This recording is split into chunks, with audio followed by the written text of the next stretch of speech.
Christina, thank you so much for giving us this opportunity to be here. Really excited to do so and talk through SOC 2 compliance for what we're calling ScaleUps, right? The companies that have product market fit, maybe are starting to move up market and have maybe faced security and compliance for the first time. So we're going to do a bit of a deep dive and then some lessons learned from our customers that hopefully will make your SOC 2 process even easier. So first, a bit of agenda. So that introduction, also introduce myself, a little bit about Vanta. We'll talk through what a SOC 2 is, really high level, and then kind of break it down a bit, what kind of different sections of the report look like.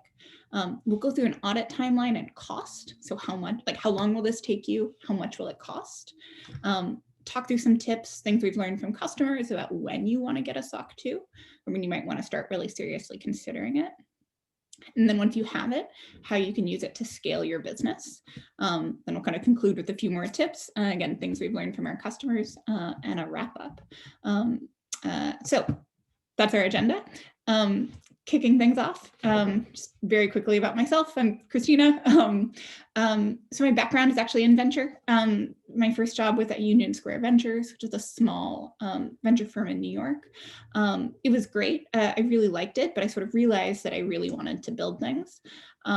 So left, taught myself to code, built a few products, nothing that anyone on this call has ever heard of, nothing really went anywhere, but sort of learned how to build products for users and how to build software. Then went to Dropbox, where I ran into SOC 2 for the first time. The short version is just we couldn't even, I worked on Dropbox Paper. If you're not familiar with it, it's sort of Dropbox's version of Google Docs. It's a collaborative editor. And we couldn't even give Paper to existing Dropbox users, let alone sell it to them, but just even have them use it for years because Paper wasn't secure or compliant per these enterprise contracts that Dropbox had signed. And so this was sort of my rude awakening to sort of, the SOC 2 world, was I learned that enterprise customers, didn't want to take a PM's word or a founder's word, or even, Dropbox's word per se, that software was secure, that they wanted proof. And so that was sort of what led me to work on Vanta. And some of that too was realizing that this problem wasn't unique to me. It wasn't unique to Paper. It wasn't unique to Dropbox. It's just a really common issue when it comes to startups trying to sell into the enterprise. And here, enterprise, I use that word really broadly, really when startups are just trying to sell to a company that's larger than them, which is definitionally almost everyone when you're getting started, right? And so this is sort of the timeline of stuff we would see, where the initial call goes great. You start to move through all the opportunity stages. So you qualify the prospect, you maybe discuss pricing and packaging, right? Everything looks good. It looks like you're going to bring on this new logo, you're going to grow your business. And then you get to security review. And you kind of have this deal that seemed really promising, almost gets stopped in its tracks when your prospect asks you to prove your security. When they ask you for a SOC 2, they ask you for policies, they ask you to fill out a long spreadsheet of questions.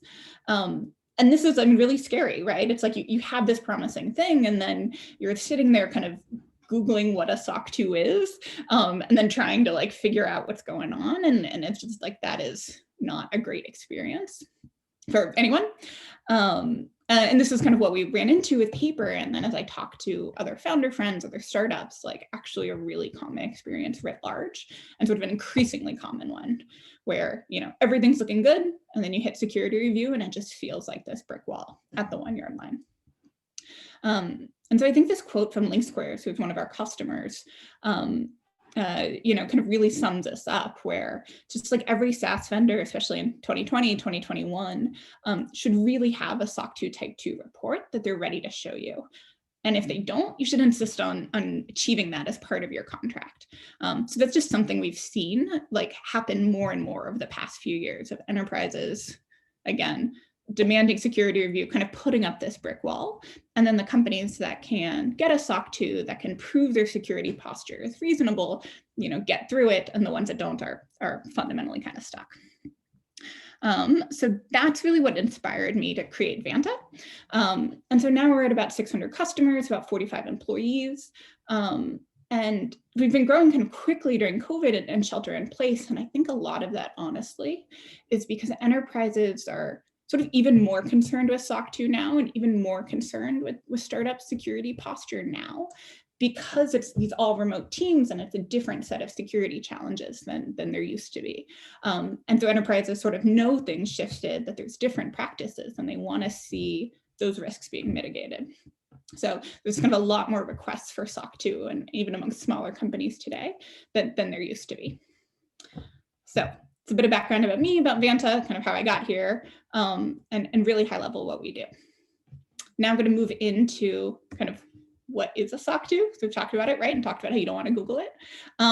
But quick overview here, and then we'll dive in more subsequently. So at its simplest, the SOC 2 is just a really long report. It's really just a PDF, and it's put together by a third-party audit firm. And the audit firm is an audit firm of CPAs, of accountants. So SOC 2 is a standard created by the American Institute of CPAs. And the idea of a SOC 2 is it's just a general answer to the question of, are you secure, right? And it's a way where a company can write down all its security practices, and an auditor can go check all the security practices, and then again, write this all up in a big document. And then you have it, and you can show it to your customers, and you can show it to your prospects. So for those of you who've applied to college in the last, I don't know, decade and a half or so, if you remember the Common App, SOC 2 is sort of that. It's like this common way to say, hey, we're secure in these ways, and you recognize this form. And it's not a form tied to your specific company, but it's one general, and you should accept it because it means we've had an auditor validate our security practices. So that's generally what a SOC 2 is. There's two types of SOC 2s. So we're going to go into that because you'll see this terminology elsewhere, and they are different. So there's SOC 2 type 1s and SOC 2 type 2s. And then the naming is admittedly a little or quite confusing here. But when you decide to go get a SOC 2, you've got to decide which sort of report you want. Pros and cons here. The way I think about it, and we think about it at Vanta, is there's sort of three main dimensions here. So you can talk about speed, strength, and cost. So for a type 1 report, they're the fastest. You only need data for 1 day. And so if you need a SOC 2 really quickly, like let's say you have an in-flight deal, it's blocked, and you want to get it done as quickly as possible, a type 1 might be a better bet for you, because you just need to show the auditor sort of data for 1 day, which means you only need to wait 1 day for data collection. And then hopefully your auditor can turn around a report in a month or two, right? Whereas a type 2, you collect data for much longer, for kind of 3 to 12 months. And with that means that you both have to wait for those 3 to 12 months to elapse, to pass, and you're gonna kind of talk to the auditor a few times over that time period, because they want to check in at different points over that time period and say, hey, is everything in a good shape? Are you doing what you said you'd do? So on the speed dimension, type 1s are much faster, but you can sort of guess, right, on the strength dimension, type 2s actually went out here, because a type 1 will just kind of show like, hey, you understand the necessary security procedures. We checked everything last Tuesday and saw last Tuesday you had things in good shape. We don't really know what happened Wednesday or Thursday or any other day, but like last Tuesday, things look good. Whereas for a type 2, you're really showing that you follow the necessary security procedures over time, so over that 3 to 12 month period. And often what we see is type 2 reports are really what enterprise customers or your enterprise prospects are looking for, because they want that additional assurance of not just, hey, that you understand what you need to do, but are you actually doing what you need to do? So if you're kind of looking at strength and sort of future-proofing in a way, type 2 reports are the way to go. And then the last dimension, cost. So here you might be able to kind of piece it together, but like if you start with a type 1, you might have to do a type 2 as well. So you might end up paying for 2 SOC 2 reports here. But if you just kind of go, if you need a type 2 and you just start there, you can kind of skip over type 1. And so you can skip over that cost. And it might be most effective to start with a type 2. And so, we put a few questions on here to kind of help you decide between the two, kind of thinking through how urgent is your company's SOC 2 compliance? What level of reporting strength do we want to demonstrate? Is it a, understanding sort of a demonstration, or is it a, hey, we actually do this over time sort of demonstration? And then finally, do you eventually need a type 2 report? And from a Vanta perspective, like Vanta, the software, we provide a lot of insight into what you're doing and how well you're doing it. And so generally, if there is not a bunch of urgency, like, hey, I need a SOC 2 report basically yesterday, we generally recommend that customers skip type 1 reports, go directly to type 2, because it is just the stronger thing that they will need eventually. So brief overview of type 1 and type 2 reports. This can be confusing for this and other parts of the presentation. As you have questions, please put them in the Q&A and we'll have time set aside at the end for those. But at least wanted to give this overview. And we've talked about kind of different types of a SOC 2 report. So now we're going to go a level deeper into explaining the 4 sections of a SOC 2 report. So we mentioned a SOC 2 report is fundamentally this long document, this PDF. There's different types of them, but we wanted to walk you through kind of what is in that PDF, right? And so what we have on this slide is a screenshot of the table of contents from Vanta's SOC 2. So you can see, it talks to Vanta Inc., it talks to the Vanta platform, and this is in some ways a purposefully meta, because this is what we did. So our SOC 2 report, and any SOC 2 report, has 4 sections. The first section, the independent service auditor's report, is sort of a statement or a letter from your auditor confirming the company is in good shape. And so sort of the TLDR of this letter is the auditor saying, hey, I looked at all the information the company gave me. Given what they gave me is accurate, like it is truthful, I feel like this company is in good shape per the SOC 2 standard. It takes a little bit longer, but that's sort of the TLDR of that first section. The second section is sort of a similar letter, but from like company management, and the company saying, hey, we gave the auditor a bunch of information that is in fact accurate, right? And we're writing about things in this report and describing our security practices, and these are actually practices we have. So it's accurate. You can trust us too. So that's what that second section is. And the third section is the company providing kind of a detailed report on its security practices. So this is sort of a narrative of controls and compliance speak, but basically sentences and paragraphs that describe what sort of security practices the company has. And so the company and its auditor are responsible for writing this section. And again, sentences and paragraphs about like what sort of commitments they've made, what sort of practices they have, all of that. And then the fourth section is sort of the meat of the report. This kind of ends up being, 40, 50 pages, and this is tables. And these are deep dives into specific practices. And so we'll take a look at these, but basically this is a bunch of detail around, hey, what sort of commitments is the company making? Like, what do they say they do? Do you say you protect customer data? Okay, great. Well, how do you protect customer data? And then sort of rows in a table for that. And then for a type 2 report, there's also I think it's called the auditor's assessment, which is an auditor saying, hey, I looked and said if the company did this thing, and here's what I think. They do, they don't, they have to do it, they say they do it, except I found this gap, whatever. But like that's sort of the meat of a SOC 2 report. And it's in those tables, and it's in section 4. So hopefully this is like a helpful overview and framing of kind of what a SOC 2 report actually is and what it looks like. And so next we're going to go into, okay, great. That's what a report looks like. Like, how do you get one? Like, what are the kind of the audit steps in the timeline, especially with no automation. So it's kind of in a like pre-Vanta, pre-software world. What does this look like? And generally, there's 2 phases. One where you want to kind of get audit ready.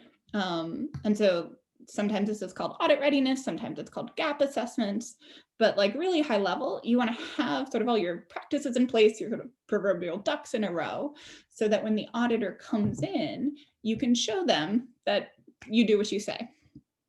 So this is a lot of like writing controls, which are basically security rules or commitments. So figuring out what are the things you want to promise you do. Do you want to promise you protect customer data? Do you want to promise you protect customer data by encrypting all your databases at rest and encrypting employee laptops, whatever it is. So you kind of figure all that stuff out, you write it, you document it, and then you ensure that it's actually in place, right? And so that's sort of the readiness and audit prep stage. And we have it taking 1 to 3 months. The time period is really variable, just depending on how much of these controls or these commitments you have in place already. And in place in sort of 2 ways. The philosophical way of like, hey, do you know what you want to do? And then the kind of operational way of like, are you actually doing it? Can you prove it? If someone walked in tomorrow, how would it look? So that period, kind of the readiness audit prep, 1 to 3 months. Then you can move into the second phase, which is like the audit itself, right? So there you'll need to engage with an auditor. You'll review your controls. Again, these rules you're following, these commitments you're making, and you'll prove you follow them. And again, for a type 1, right, that's sort of a day long, or it's data for 1 day. So you just need to prove that you do all the things you say you do for 1 day. Versus for a type 2, there's a longer month-long period where maybe over a few times you want to prove that these things are in place. And this is where, especially in without automation, you end up with a lot of screenshots, because you might be wondering, well, how do I convince an auditor and how do I convince an accountant that we encrypt our databases? And so often, again, especially in a pre-software world, what will happen is the auditor used to, come to your office or screen share with you and say, hey, I want to watch you, log into your cloud infrastructure provider. I want to watch you log into AWS. I want to see you navigate to, RDS or like the databases page. I want to see the databases in your AWS account. And I want to see UI and images on the page that show me that those databases are encrypted. And then we can take a screenshot of that page and we can file it away and say, okay, the day we checked, we saw the screenshot that showed that the databases were encrypted. Great, we can move on to the next thing. And so you can imagine if you have 50, 100 controls, it's a lot of screenshots, and it's a lot of kind of pulling up pages and showing that things are in place. And so that's why we kind of have this process taking 6 to 8 months.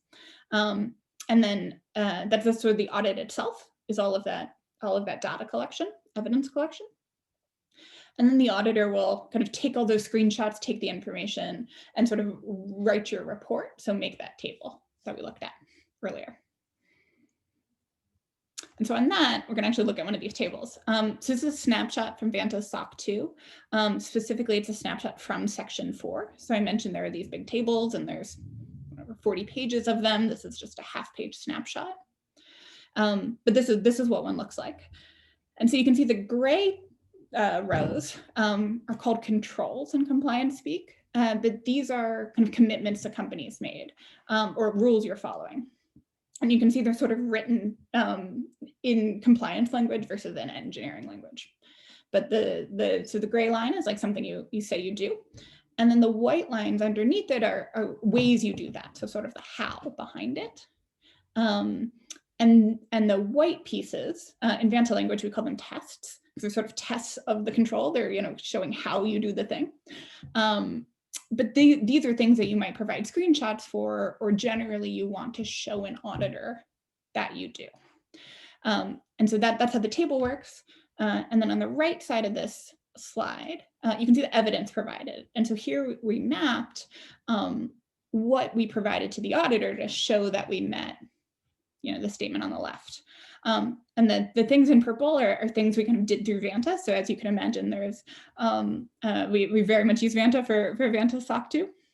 And so just sort of showing, what sort of tools you use, like what sort of, again, if you don't use Vanta, what sort of screenshots you would provide, or if you did use Vanta, what sort of data we would pull so you wouldn't have to go do all that screenshotting. But this is just trying to give you a sense of, what sorts of things are actually in a SOC 2, like what's the meat of the report, and then how you actually go ahead and show it and check it. So hopefully this helps clarify a bit of like what a SOC 2 is, what the report looks like, what's actually the meat of it, what's in it, all of that. So next up is how much this all costs, which tends to be a very frequent topic that we get for very reasonable reasons. So there's a pretty big range, right? And I'll try to break it down. But this is generally for a type 2 audit, you're looking at somewhere between $10,000 and $80,000. So we're going to break it down. First row is the readiness assessment, right? And so this is the readiness assessment, the gap assessment. This is how you get those controls. So, right, so it's the gray rows in the table. It's like, how do you know you have the right set of things, that the right set of commitments to make that will satisfy your customers, that will satisfy the SOC 2 standard, and that will be actually tractable and feasible for your organization to commit to. So this is something you can do yourself. Someone in your company can, either if they have this background, or they can kind of do the research project and they can write a list of controls. Or you can hire someone. You can hire a consultant, you can hire an audit firm to go do this for you, and you'll pay them probably $10,000-ish.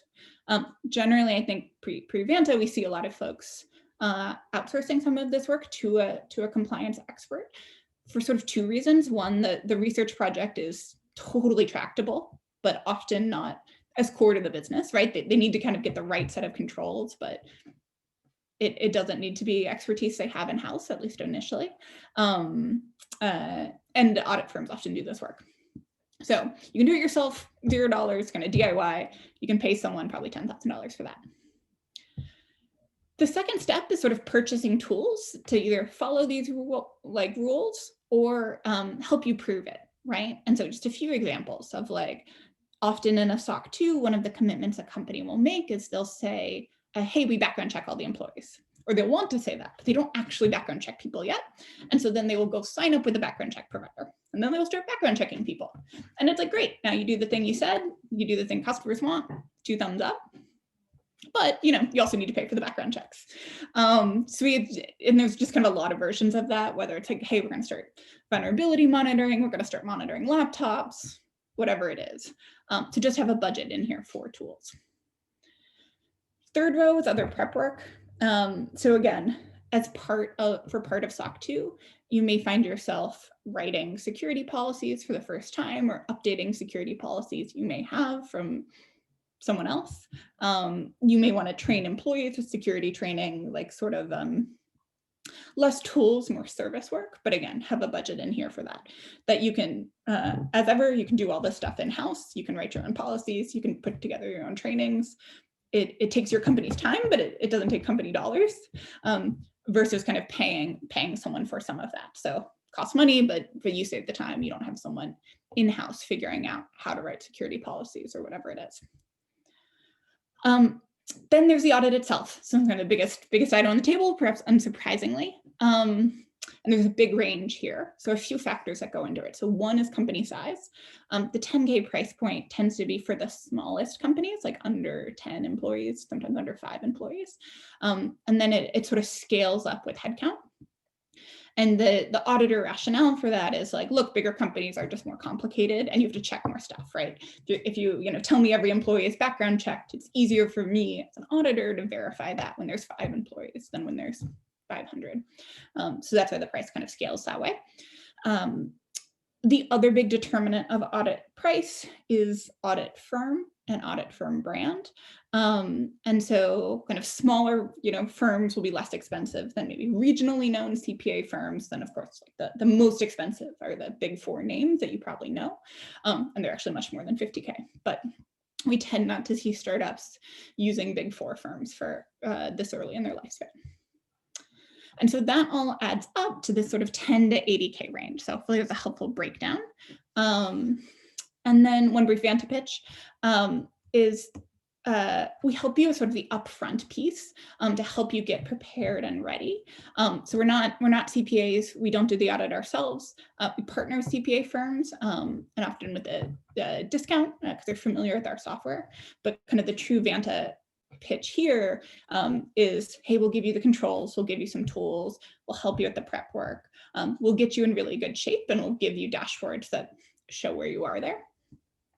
So you're audit ready, and hopefully even type 2 audit ready, much faster and with much less pain than would be otherwise. So we've talked about SOC 2 cost and process. So now let's shift and talk through kind of why and when you might need a SOC 2.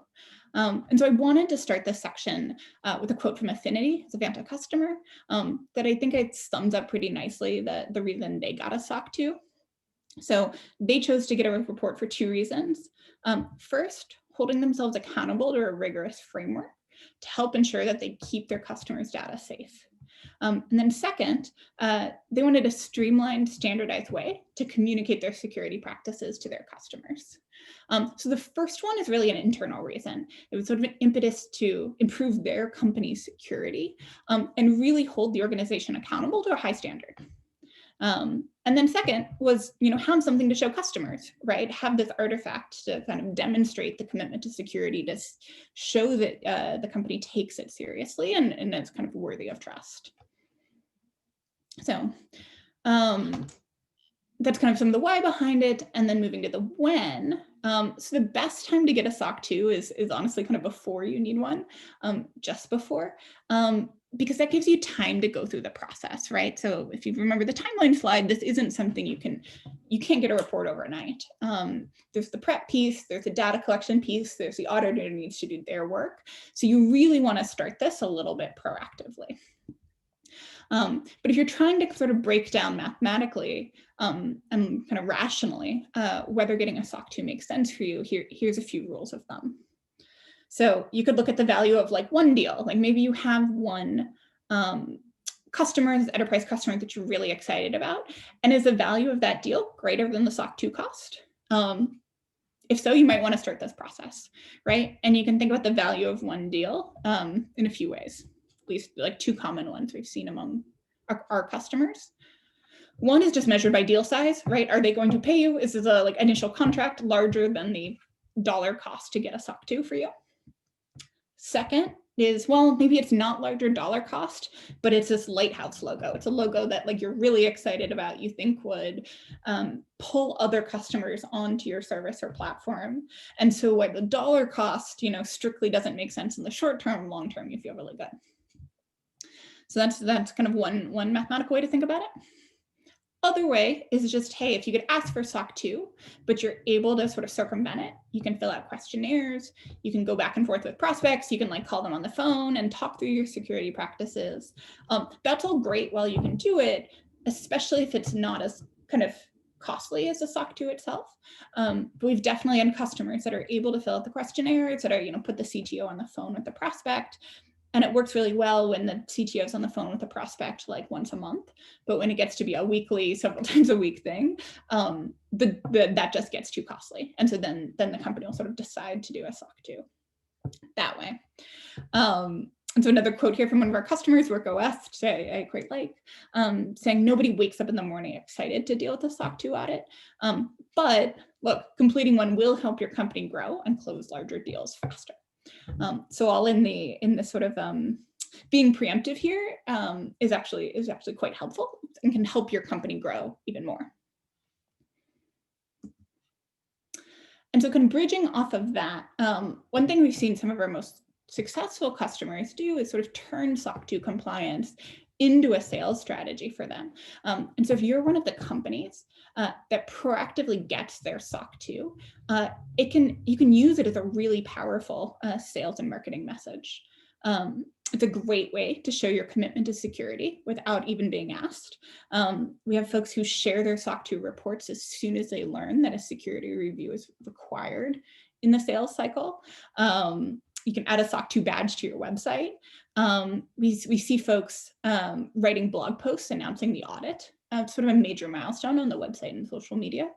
And we have example blog posts that customers have written, but I think that the general arc of that post is something along the lines of, hey, as a company, we have a really exciting announcement. Because we take security internally so seriously and we want to hold ourselves to this high bar and we want to demonstrate that bar to you, our customers, we've gone through a SOC 2 audit, excited to announce that officially today our company is, SOC 2 type 1 or type 2 certified, we look forward to serving you in the future. But some sort of posts like that, where they're really kind of using the SOC 2 and using their improved security posture as a key piece of the sales and marketing collateral, as this kind of quote from Bootstrap, another one of our customers suggests. So we've seen customers be really successful in this, honestly. And just here are a few more examples of how Vanta customers have spoken about their SOC 2 in their marketing materials. And I won't actually read all these quotes, but you all certainly can. And you can just see that as these companies are sort of proactive in protecting their customer data, they're really helping, or they're really kind of tying this SOC 2, like in Jem's case, back to the founding core values, right? A core value of customer centricity and a commitment to protecting customer data. In the case of Sasquatch, again, tying back to customer data at risk and reducing the company's chances of ending up in the news as the latest security breach. And then with Clubhouse, the importance of like maintaining a strong security posture and then proving that to their customers, showing the customers that they do everything that they do. And so we really do think a SOC 2 can be all about protecting your customers' data, and that again being something that is most likely extraordinarily core to, you know, kind of company mission and company values. And then also something that, again, can be used effectively and truthfully and authentically as a sales and marketing strategy. So kind of wrapping up here, a few takeaways and sort of best practices we've seen from Vanta customers. Some of these we've talked through, but just to kind of conclude with a few bullet points of things we've found folks be really successful with. First thing, don't wait. Starting early in a SOC 2 audit or compliance process generally really makes the process easier and ensures your deals don't get stopped. Again, you sort of don't want to be the person who has a deal on the 1 yard line and then ends up Googling like, what is a SOC 2? Can I get one in a week? Like, what's going on, right? You kind of want to be as proactive as possible here. Second, make the process transparent. Talk about what you're doing and why. And this is kind of internally, right, with your team. Like, why are we doing a SOC 2 audit? Again, no one might wake up in the morning really excited to jump out of bed and work on a SOC 2 audit. But why are we doing this? We all, you know, if we think it will protect customer data, it will help us succeed in our mission, it will, you know, this, that, and the other. That can be very motivating internally and take something that, again, is maybe not what someone thought they would be excited to work on, but sort of, you know, use it for these great ends. So they are excited about protecting customer data, growing the business, etc. Third, important to build a culture around debriefs and retrospectives. And so this is actually something the SOC 2 process often encourages companies to do. And it'll sort of ask for debriefs and retrospectives, or ask for meeting notes or things. But really what you can do is you can take that and say, hey, when something doesn't go the way we want, whether it's a reported security vulnerability, whether it's a reported customer complaint, whether it's, you know, mangling somebody's data, right?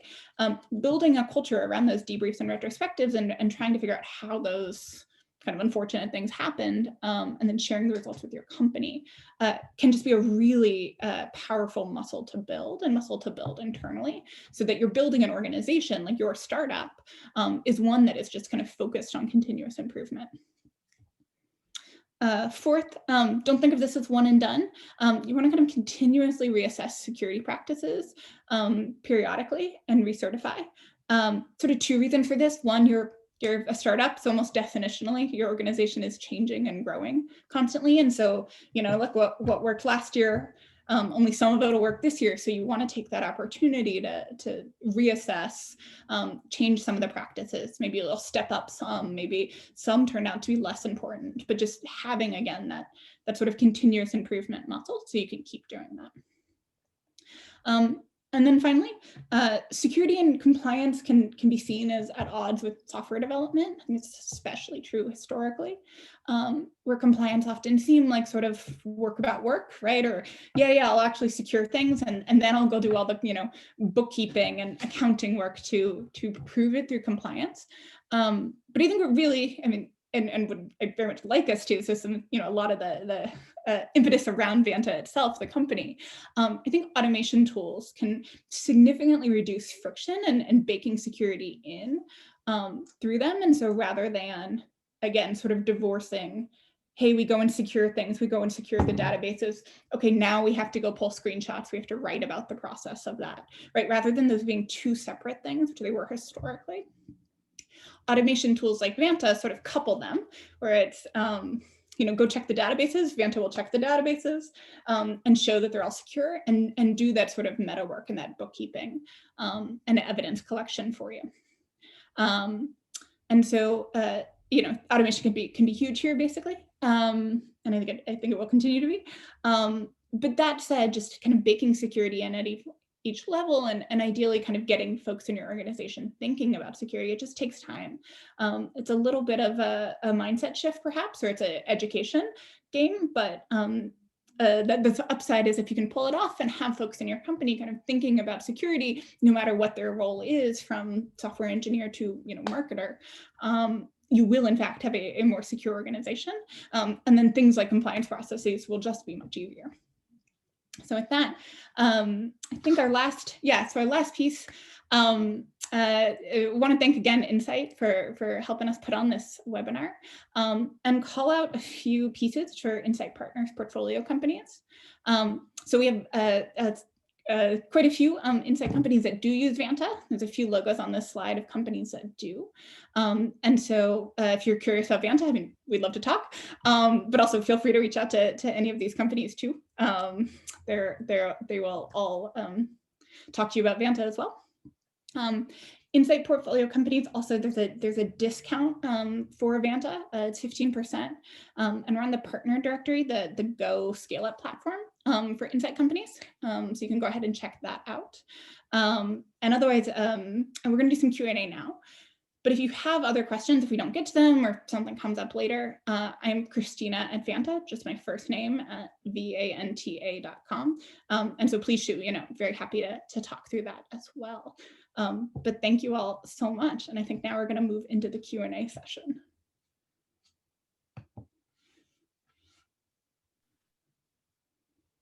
Awesome. All right. Christina Nenfeld, you want to turn me on video or should I just read them out or? All right. Okay, good to go. All right, guys. Thank you, Christina, for that presentation. Super helpful. We have a couple questions here. The first is, I think we might have already answered some of these questions already, but good to go over in more detail. Do people often get SOC 2 Type 1 compliance to show that you have started the process while Type 2 is underway? Oh yeah, good question. So yes, folks do. I think, and especially in a pre-Vanta or pre-automation world, I think auditors often wanted to sell sort of both at once. So what pre-Vanta, what a lot of companies would do would be start a Type 1 and a Type 2 audit sort of on the same day. And so you get your Type 1 report in 2 to 3 months, let's say. So you'd get that in hand, and then you'd also start the clock on that kind of 6-month process for evidence collection. And so yes, people used to sort of do them in parallel. So you'd have one document pretty quickly, and then again start everything for the second document. In a Vanta world, or what we kind of generally encourage our customers to do is actually to just start that Type 2 audit immediately. And then we can sometimes work with them and get auditor letters, get other attestations that basically say, hey, we're going through an audit. Here's when we'll have our report. We are super serious. You can trust we'll do this. And so they don't have to get that Type 1. Awesome. Next follow-up question is, how important is maintaining a SOC 2 once you have closed a deal? Yeah, it's a good question. Often very important for sort of two reasons, or I mean, probably the main reason is it is not uncommon to have something like SOC 2 certification written into the deal terms. So actually, literally, this is what I encountered at Dropbox and why distributing Dropbox paper was so difficult, because in Dropbox's standard contracts, it said Dropbox is SOC 2 certified. And so often, this is sort of once you get a SOC 2, you need to keep it up to date and you need to keep doing it. And it's again, sort of you probably told your customer, told your prospect this, and then it's not uncommon that it's actually written into the deal itself. So quite important. Awesome. Next question is maybe speaking a little bit more towards the automation that Vanta offers, and specifically how that helps save time or work. Yeah, for sure. So the time, it does depend on the company and kind of what their setup looks like, but look, it tends to be something kind of on the order of weeks at least, if not months. And so we sort of didn't focus on the automation in this presentation, but really high level, especially if you're kind of an engineer or kind of familiar with engineering, you can think of Vanta or its automation as sort of monitoring and alerting. So we'll like monitor all your controls or a lot of your controls, see if they're in place, let you know if they're not. And so from a time savings perspective, you just have an instant up-to-date perspective on how close you are, right? And what's in place and what's not, what you need to fix. And so that ends up saving a ton of time in figuring out like what's wrong, what do we need to do, you know, how far away are we, all of that. The other place automation can be really helpful from a time-saving perspective is around the evidence collection.